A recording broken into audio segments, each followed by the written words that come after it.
We are going to study most important topic of math, centers of triangles. Morning class. आज हम लोग जैसे कि आपका टॉपिक लिखा हुआ है यहाँ पे सेंटर्स ऑफ ए ट्राइंगल्स के बारे में डिस्कशन करेंगे। It is a very important concept. आप इसको बहुत अच्छे से देखिएगा और समझने का कोशिश कीजिएगा, क्योंकि बच्चे जनरली यहाँ पे कंफ्यूज हो जाते हैं।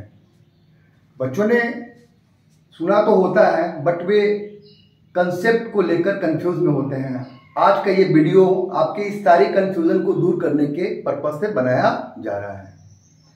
Now centres of A triangle. Centres का मतलब होता है, सेंटर्स होता क्या है? सेंटर्स एक पॉइंट होता है। तो ट्राइंगल के अंदर एक पॉइंट है, एक नहीं बहुत सारे पॉइंट्स हैं जिसके बारे में अभी हम डिस्कशन करेंगे। मैं यहाँ पे लिखना चाहता हूँ, बताना चाहता हूँ। फर्स्ट एक पॉइंट देगा इन सेंटर। क्या है sir? In centre. In centre. Second one in centre, circum centre. तीसरा आपका है ऑर्थो सेंटर। Ortho centre. और चौथा आपका है सेंट्रॉइड। सेंट्रॉइड आप इसको हिंदी में जानते बच्चों? इसके हिंदी में क्या बोला जाता है? इन सेंटर का मतलब होता है अंतः केंद्र। क्या होता है? अंतः केंद्र। सर्कम सेंटर को क्या बोलते हैं? केंद्रक, परिकेंद्र। परिकेंद्र इसे क्या बोलते हैं? परिकेंद्र। और इसे क्या बोलते हैं? लंब केंद्र। क्या बोलते हैं? लंब केंद्र। और ये क्या होता है? गुरुत्व केंद्र, सेंट्रॉइड।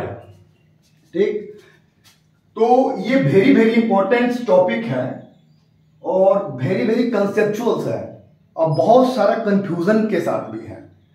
मेरा पर्पस है आज की ये वीडियो बनाने का कि आप आज तक जो नहीं समझे हैं वो आपके सामने क्लियर रूप से आपको समझा पाए, और आज इस वीडियो को देखने के बाद आपको कभी कंफ्यूजन नहीं होना चाहिए। तो बारी बारी से इन सेंटर्स के बारे में हम डिस्कस करते हैं। पहला है इन सेंटर। हम इन सेंटर को लेकर बात करते हैं। इन सेंटर क्या होता है? इन सेंटर को अंतः केंद्र कहते हैं। अब इसके बारे में हम लोग थोड़ा सा बात करते हैं। इन सेंटर होता क्या है? डेफिनेशन इसका क्या बोलता है? इट इज ए ये क्या है? एक पॉइंट है इन सेंटर। इन सेंटर, सेंटर है, इन है, सेंट्रल ट्राइंगल के अंदर एक पॉइंट है इन सेंटर। होता क्या है? तो इसे डिफाइन किया गया है, लिखता हूं। बोलता है it is a point of intersection. It is a point of intersection. It is a point of intersection of internal angle bisector, internal angle bisector of a triangle। अब बोर्ड पे लिखा हुआ, आप देखो इसको बच्चों, क्या लिखा हुआ? इन सेंटर क्या होता है? It is a point of intersection of internal angle. यहां पे मैं इंटरनल एंगल को हाईलाइट करना चाहता हूं। क्या है? कौन सा एंगल है? Internal angle bisector of a triangle. ये बोलना चाह रहा है क्योंकि एक ट्रायंगल, हम लोग ट्रायंगल के बारे में पढ़े हैं। ट्रायंगल होता क्या है? ये एक ट्रायंगल मान लो, ये ABC एक ट्रायंगल है। यहां पे मेंशन क्या किया गया? इंटरनल एंगल बाइसेक्टर, क्योंकि ट्रायंगल के पास इंटरनल तो एंगल होता ही होता है, साथ में एक्सटर्नल एंगल भी होता है। ये इसका क्या है? Internal angle. ये तीनों कैसे एंगल है? इंटरनल एंगल है। और इसको जैसे यहां अगर मैं इसको एक्सटेंड कर देता हूं, CB को अगर एक्सटेंड कर दिया तो ये जो एंगल हो जाएगा, ये क्या कहलाएगा? ये कहलाएगा एक्सटर्नल एंगल। क्या कहलाएगा बेटा बाबू बच्चों? ये कहलाएगा एक्सटर्नल एंगल। कौन सा एंगल? External angle. और ये क्या कहलाता है? Internal angle. कौन सा? Internal angle. तो यहां पे किसकी बात हो रही है? इंटरनल एंगल की बात हो रही है। क्या मैं समझा पाया? पहले इसको समझ लीजिए। ये क्या है? It is a point of intersection of internal angle bisector of a triangle. Triangle के इंटरनल एंगल का बाइसेक्टर का क्या है? क्या है सर?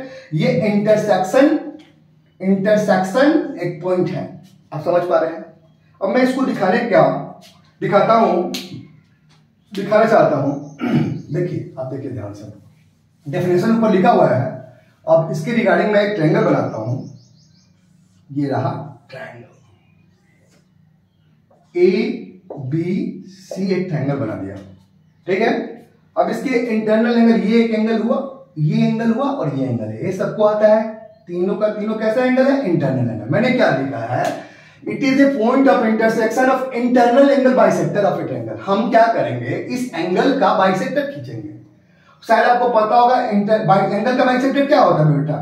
अगर आपको नहीं पता तो सीखिए। अगर ये एंगल है, इसका बाइसेक्टर खींचना है, मतलब एक ऐसा रे ड्रॉ करना है, ऐसा रे ड्रॉ करना जिससे ये एंगल और ये एंगल क्या हो जाए? आपस में बराबर हो जाएगा। वही लाइन इस एंगल का एंगल बाइसेक्टर कहलाता है। अब मैं इसको ड्रॉ करता हूं। इसी तरीके से मान लीजिए पूरा का पूरा एंगल 60 डिग्री का होगा, तो एक लाइन ऐसा ड्रॉ करता हूं जिससे कि ये 30 और 30 में डिवाइड हो जाए। तो मैं इसका इंटरनल एंगल का बाइसेक्टर ड्रॉ करता हूं। अगर मैं इसके इंटरनल एंगल का बाइसेक्टर अगर ड्रॉ करता हूं तो इस तरीके से देखिए, मैंने क्या किया, तो ये एंगल और ये एंगल क्या हो जाएगा? दो एंगल में डिवाइड होगा। ये पूरा एंगल अगर 60 होता है तो ये कितना हो जाएगा? 30 एंड 30 में डिवाइड हो जाएगा। इस तरीके से मैंने एंगल बी का इंटरनल एंगल बाइसेक्टर को ड्रॉ करके दिखा दिया। इसी तरीके से एंगल बी, एंगल ए का भी हम क्या करेंगे? इंटरनल एंगल बाइसेक्टर को ड्रॉ करने की कोशिश कर रहे हैं। इस तरीके से ये हो जाएगा। यहां पे आके दोनों लाइनें यहां पे टकरा रही हैं, दोनों इंटरनल एंगल बाइसेक्टर एक पॉइंट पे आके टकरा रहा है। सिमिलरली इसी तरीके से हम एंगल सी का भी इंटरनल एंगल बाइसेक्टर को ड्रॉ करने का कोशिश करेंगे। तो ये हम देखेंगे, ये भी इस तरीके से मैंने ड्रॉ किया और ये वाला एंगल और ये वाला एंगल बराबर हो गया। जैसे यहाँ पे ये एंगल और एंगल ए, ये जो लाइन है, ये जो लाइन है दिखा रहा हूं, जिसको दिखाने की कोशिश कर रहा हूं, ये लाइन पूरे एंगल ए को दो एंगल में डिवाइड कर दे, एक ये एंगल और ये। That's why it is called angle bisector. मैंने क्या किया? एंगल ए का एंगल बाइसेक्टर ड्रॉ किया, एंगल बी का एंगल बाइसेक्टर ड्रॉ किया और एंगल सी का एंगल बाइसेक्टर ड्रॉ किया। और according to definition it is a point of intersection. Point of intersection किसका सर? Internal angle bisector. तो मैंने तीनों एंगल, इंटरनल एंगल का बाइसेक्टर खींचा और देखा कि तीनों का तीनों एक पॉइंट पे आके टकरा रहा है। एक पॉइंट पे टकराने का मतलब इंटरसेक्ट हो रहा है। तीनों का तीनों, all angle bisectors of a triangle intersect at A point. मतलब हम बोल सकते हैं कि तीनों का तीनों एंगल बाइसेक्टर क्या है? कंकरेंट है। कंकरेंट एक टेक्निकल वर्ड है। कंकरेंट का मतलब क्या होता है? जब तीन या तीन से अधिक लाइनें एक पॉइंट पे आकर टकराती है तो हम बोलते हैं कि लाइंस आर कंकरेंट। जैसे मैं ये बताना चाहता हूं, जब दो लाइनें आपस में टकराती है तो इन्हें कंकरेंट नहीं बोलते हैं बच्चों, इन्हें क्या बोलते हैं? Intersecting line. इन्हें क्या बोलते हैं? Intersecting line. लेकिन इसी को मैं बिठाकर जब बोलूंगा कि तीन या तीन से अधिक, अभी ये इंटरसेक्टिंग लाइन है, मान लो ये दोनों लाइनें कैसी हैं? इंटरसेक्टिंग लाइन बोलेंगे। लेकिन अगर मैं बोलूंगा ये लाइन नहीं, इंटरसेक्ट तो अभी करे हैं, अब इनको, ये तीन लाइनें एक पॉइंट से होकर जा रही हैं। तीन लाइनें कहां से होकर जा रही है? एक पॉइंट से होकर जा रही है। तीन या तीन से अधिक लाइनें जब एक पॉइंट से होकर जाती हैं तो हम उसे बोलते हैं लाइंस आर कंकरेंट। तो उसी तरीके से हम अपन यहां पे बोल सकते हैं, क्या बोल सकते हैं कि ट्रायंगल के तीनों एंगल का एंगल बाइसेक्टर क्या होता है? कंकरेंट होता है, मतलब एक पॉइंट पर आके मिलता है। और जिस पॉइंट पर आके मिलता है उसी पॉइंट का नाम क्या है? इनसेंटर। क्या नाम है? इनसेंटर। आपको समझ में आया? तो इस तरीके से मैंने इनसेंटर को दिखाने की कोशिश की। अब इस पॉइंट की खासियत क्या होती है, इसकी प्रॉपर्टी क्या होता है कि ये जो पॉइंट होता है ना सर, ये जो पॉइंट होता है ट्रायंगल की तीनों साइड से इक्वी डिस्टेंस होता है। क्या होता है? ट्रायंगल के तीनों साइड से इक्वी डिस्टेंस होता है। तो मैं इसमें एक छोटा सा और कंसेप्ट डालना चाहता हूं। डिस्टेंस का मतलब क्या होता है? डिस्टेंस का मतलब होता है परपेंडिकुलर डिस्टेंस, शॉर्टेस्ट डिस्टेंस। जैसे देखो, अगर मैं एक लाइन ड्रॉ कर दिया और यहां पर एक पॉइंट दिया हुआ है, कंसेप्चुअल है बच्चों, समझना, पढ़ते हैं बच्चे लेकिन उन्हें समझ नहीं है, तो उसको दूर करना मेरा पर्पस है। जैसे एक लाइन ए बी है और एक सी एक पॉइंट है, तो सी से ए बी की डिस्टेंस का मतलब ये डिस्टेंस नहीं है, ये डिस्टेंस नहीं है, ये डिस्टेंस नहीं होता। डिस्टेंस का मतलब होता है ये वाला होता है, जो कि इस ए बी पे क्या है? परपेंडिकुलर है। और ये सी एम जो है ना, शॉर्टेस्ट डिस्टेंस है ए बी के बीच में।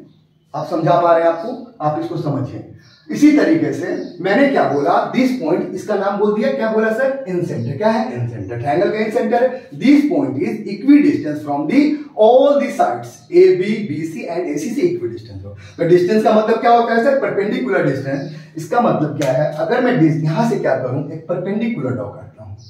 देखना आप बच्चों, मैं ब्लैक कलर से एक परपेंडिकुलर यहाँ पे ड्रॉ कर दिया। कहां पे ड्रॉ किया, बीसी पर। मान लिया इसका नाम मैंने डी रख दिया।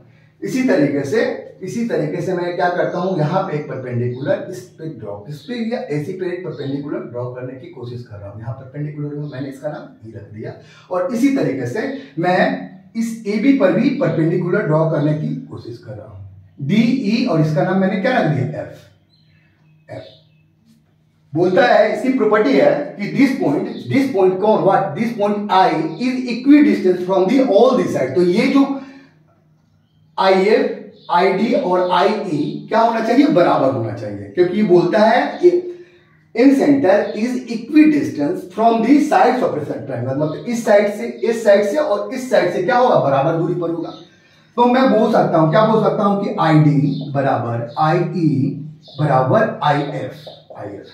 और ये अगर मैं आई को सेंटर मान लूं और इसे आई डी, आई ई और आई एफ को अगर रेडियस मानता हूं, मान लिया कि आर, स्मॉल आर के बराबर है, और इसको सेंटर मानो, इसको रेडियस मानते हुए एक सर्कल को हम ड्रॉ कर सकते हैं।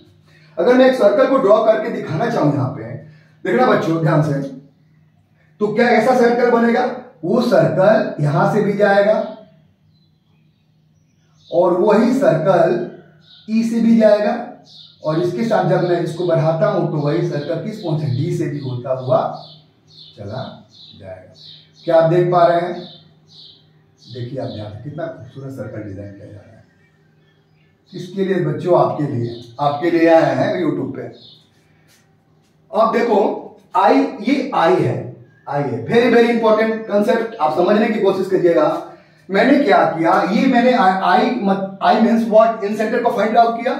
मैंने बोला कि जो आई है ट्रायंगल के तीनों साइड से इक्वी डिस्टेंस पे होता है, तो मैंने यहाँ पे perpendicular distance is the perpendicular distance को ही हम लोग क्या बोलते हैं, डिस्टेंस बोलते हैं। ये मेरा आईडी है जो इस पे बीसी पर परपेंडिकुलर है, आई ई एसी पर परपेंडिकुलर है, आई से आई इस पे परपेंडिकुलर है, ए बी परपेंडिकुलर। अब मैंने बोला कि this point is equidistance, मतलब ID equal to I equal to I equal to R. Then I को सेंटर मानते हुए एक सर्कल को ड्रॉ किया, तो वो सर्कल कहां से होकर जा रहा है, डी से भी जाएगा, ई से भी जाएगा और एफ से भी जाएगा। ये जो सर्कल बना, इसी सर्कल का नाम होता है इन सर्कल ऑफ ए ट्रायंगल। क्या बोलते हैं, इस सर्कल का नाम होता है इन सर्कल। सर्कल का नाम है इन सर्कल, सेंटर का नाम है इन सेंटर, और ये जो रेडियस है ना बेटा, इसका नाम होता है इन रेडियस ऑफ ए ट्रायंगल। आप समझ पा रहे हैं, ये इसका इन सेंटर है। इस इन सेंटर को सेंटर मानते हुए जब हम एक सर्कल ड्रॉ करने की कोशिश करते हैं, तो वो सर्कल इस ट्रायंगल के तीनों साइडों को टच करते हुए जाता है। अगर मैं इसी बात को एक दूसरे वर्ड में बोलना चाहूं, तो ये साइड्स इस ट्रायंगल के लिए क्या है, टैंजेंट है। टैंजेंट वो लाइन होती है जो एक कर्व को टच करता है। तो यहां पे अपन बोल सकते हैं इस सर्कल को के लिए BC क्या है, टैंजेंट है। इस सर्कल के लिए AC ऑल्सो टैंजेंट है, और इसी सर्कल के लिए F क्या है, टैंजेंट है। D क्या है, पॉइंट ऑफ कांटेक्ट। E क्या है, पॉइंट ऑफ कांटेक्ट। F क्या है, पॉइंट ऑफ कांटेक्ट, जहां पे तीनों टैंजेंट इसको टच कर रहे हैं। आपको समझ में आ रहा है, यही है इन सेंटर। और ट्रायंगल के लिए जैसे मैंने ये कौन सा ट्रायंगल आपको दिख रहा है, कौन सा ट्रायंगल है, ये एक एक्यूट एंगल ट्रायंगल है। कौन सा ट्रायंगल है, एक्यूट एंगल ट्रायंगल है। एक्यूट एंगल ट्रायंगल के केस में मैंने इन सेंटर को दिखाने का कोशिश किया हूं, शायद आप मेरी बात को समझ पा रहे हैं। इसी तरीके से हम ऑब्ट्यूज एंगल ट्रायंगल के केस में, राइट एंगल ट्रायंगल के केस में भी इसको ड्रॉ कर सकते हैं। वो कहां होगा, हमेशा वो क्या होगा, इनसाइड ऑफ ट्रायंगल ही होगा। ओके, नेक्स्ट वीडियो में मैं इसी के अगले वीडियो में इन सेंटर तो हो गया, क्योंकि इन सेंटर हमेशा ट्रायंगल के अंदर होता है, लेकिन ऐसा नहीं है कि सारे के सारे जो सेंटर्स होते हैं वो ट्रायंगल के अंदर ही होते हैं। तो इसके लिए एक ही वीडियो काफी है इन सेंटर के रिगार्डिंग। अब आप इसको समझ लें मेरी बात को। इसी के साथ मैं इस वीडियो को खत्म करता हूं। नेक्स्ट वीडियो में हम लोग मिलेंगे अगले सेंटर के साथ। जिसका नाम है सर्कम सेंटर। लेकिन सर्कल सेंटर में के केस में एक्यूट के लिए अलग, राइट एंगल ट्रायंगल के लिए और सर्कम सेंटर के लिए अलग अलग हमको ड्रॉ करके दिखाना पड़ेगा। ओके बाय, रखता हूं।